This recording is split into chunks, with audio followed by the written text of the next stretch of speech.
Hello, friends, and welcome back to Malicious Compliance Stories. She sounds awful.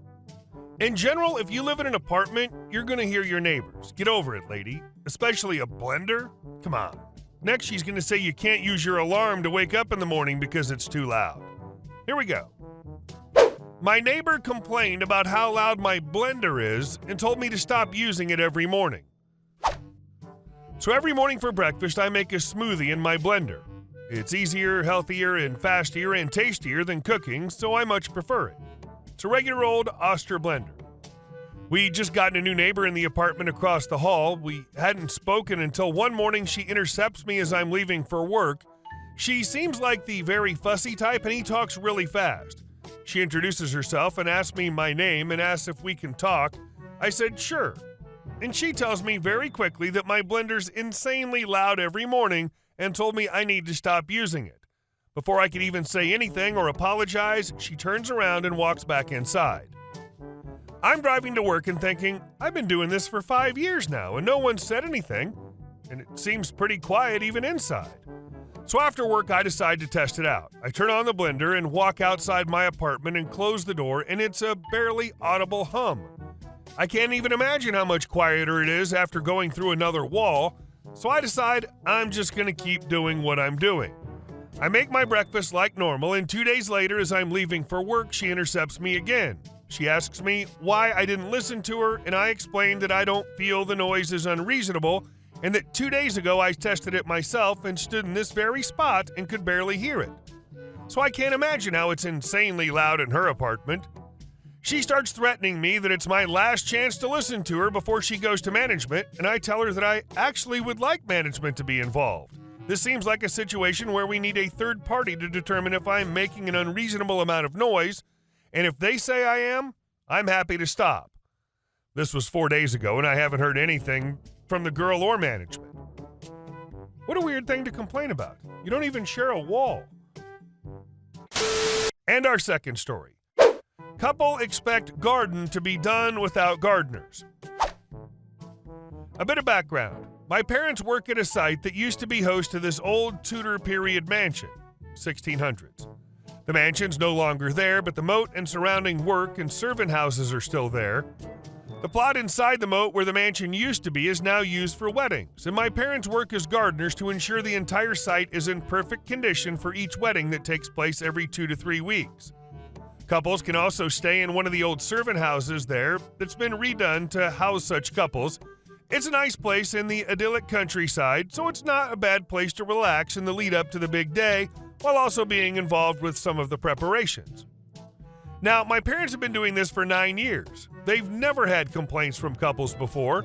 Some drama among staff, but things always turn out well with the customers. Until recently.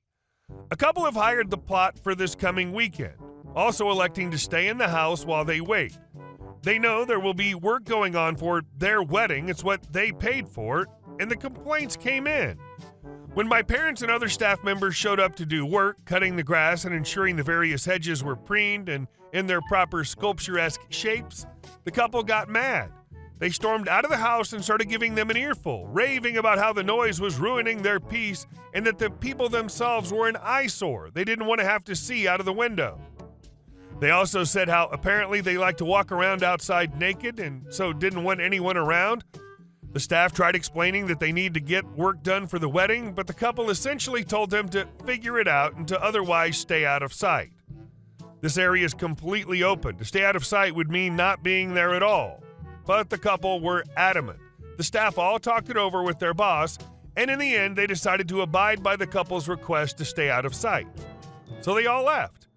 My parents are taking the rest of the week off and are getting paid anyway. Come the weekend, the couple have an overgrown and very messy garden waiting for them, not to mention a lot of other things unprepared for their wedding because they can't stand other people being around them. Come the day of the wedding, the angry screeching is somewhat inevitable, but at the end of the day, you can either have people on site to do the job you paid for, or you can kick them out so you can streak naked amongst the uncut weeds. Not both. It's like they think the garden fairies will do it in the night or something. Update. So yeah, it all went pretty much as I thought it would. Bear in mind that this is information my folks got secondhand and then passed on to me over Facebook. They weren't there that day since it was the weekend, only the owner of the site and staff stuck facilitating over their wedding. Day came about, the grass wasn't cut, and it rained that weekend. Luckily for the couple, that it was only a light drizzle on the day, and next it absolutely poured it down in the morning. English weather for you. It's quite sunny now, though. Suffice to say, the couple were pissed. Not wedding is canceled kind of pissed, of course, but they complained and moaned up a storm about it when it happened. But at the end of the day, they didn't want anyone on the site, so there was nothing to be done, and they got little sympathy. The wedding went ahead, and eventually they left. The moment they did, some of the staff started to return, even though it was the weekend, to clean up the mess and get things in order for the next one. According to Dad, the Monday after, the place is neat and tidy as it was always intended to be. It'll stay that way for the next couple in a few weeks who are bound to be more appreciative of the garden fairy's work. Sounds like a marriage that's going to last. And our next story. Obnoxious manager tells me I might as well go home with my attitude. I comply. This story happened to me a few years ago when I was working in a cafe as a cashier/waiter. Side note, my job was to work the bar and handle till, but I was expected to help out waiters when I had the time, and they were swamped. Fun times. The place had two managers, one of which I'll call Awesome because that's what she was, and the other one I'll call B. No points for guessing why. Awesome manager was a 40-something woman that took no crap from people, but was always willing to help if it was needed.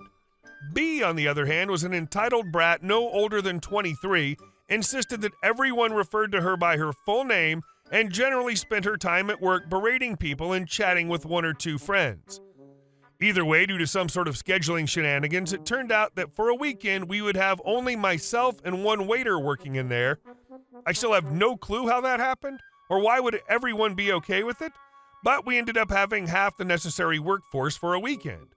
Saturday comes and the place is utterly packed. I'm talking full seating packed here.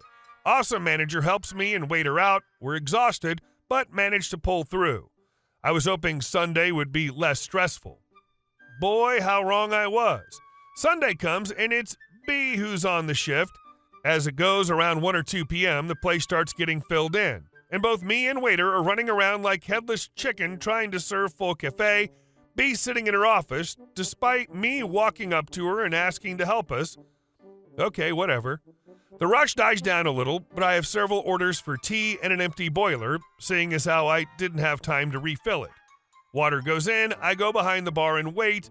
B enters the stage. Seeing several empty teacups and me standing there, B asks me why I haven't made tea yet. I, as calmly as one could be after such a rush, tell her that I haven't had the time to refill boiler and I'll get it done as soon as it heats up. B, well, why hadn't you refilled it earlier? It's your job, do it properly.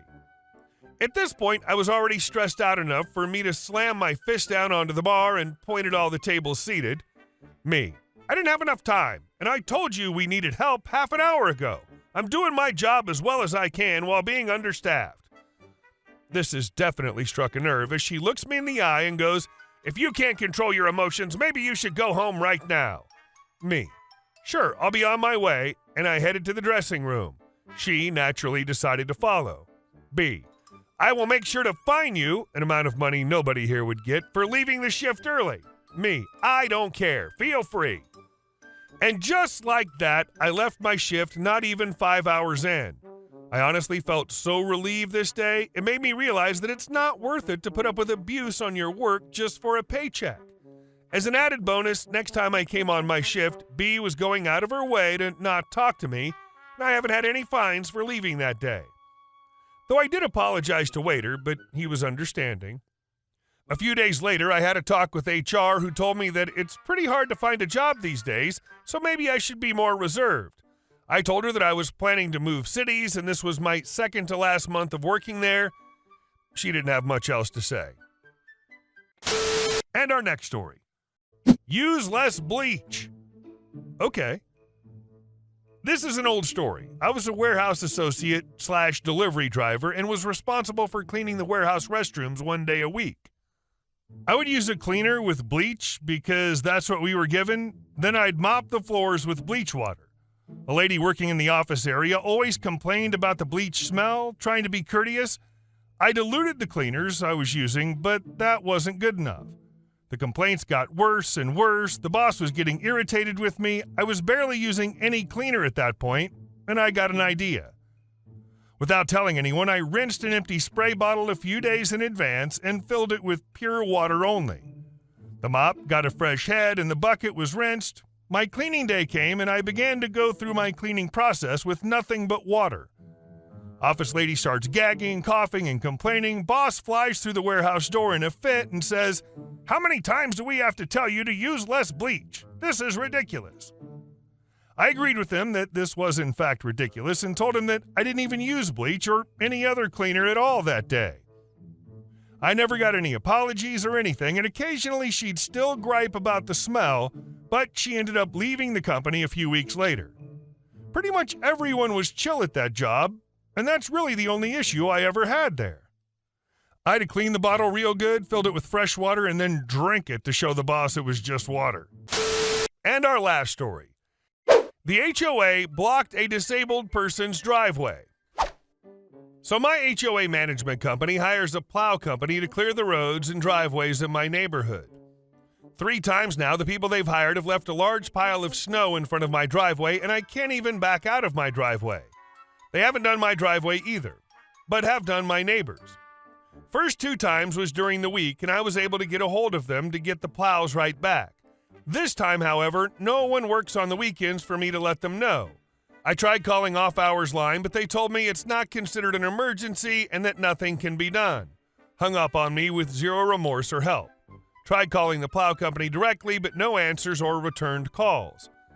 I'm unable to get my medical appointments because of this, and I can't simply clear it myself. The pile's 10 to 15 feet tall, and I'm disabled. I forgave it the first time, but now it's the 3rd time, and I'm feeling ignored and livid. The plow worker was still around when I saw it this time. Instead of doing his job, he tells me contact my HOA and speeds off. I pay my dues like everyone else in my neighborhood and feel entitled to the same quality of maintenance as them. Update. I contacted my HOA management company and was able to get a hold of the head manager assigned to my HOA. I inquired if they knew anything about the ADA and asked if anyone reviewed my complaint on their website. Within an hour after my call, there was a different plow truck and driver in my neighborhood clearing the pile. I'm going to hang on to all my photos, complaints, and emails in case it happens again. I'll also be investing in a video camera for my driveway to have video evidence should I need it. Hey guys, thank you all for watching the video. I'll see you in the next one.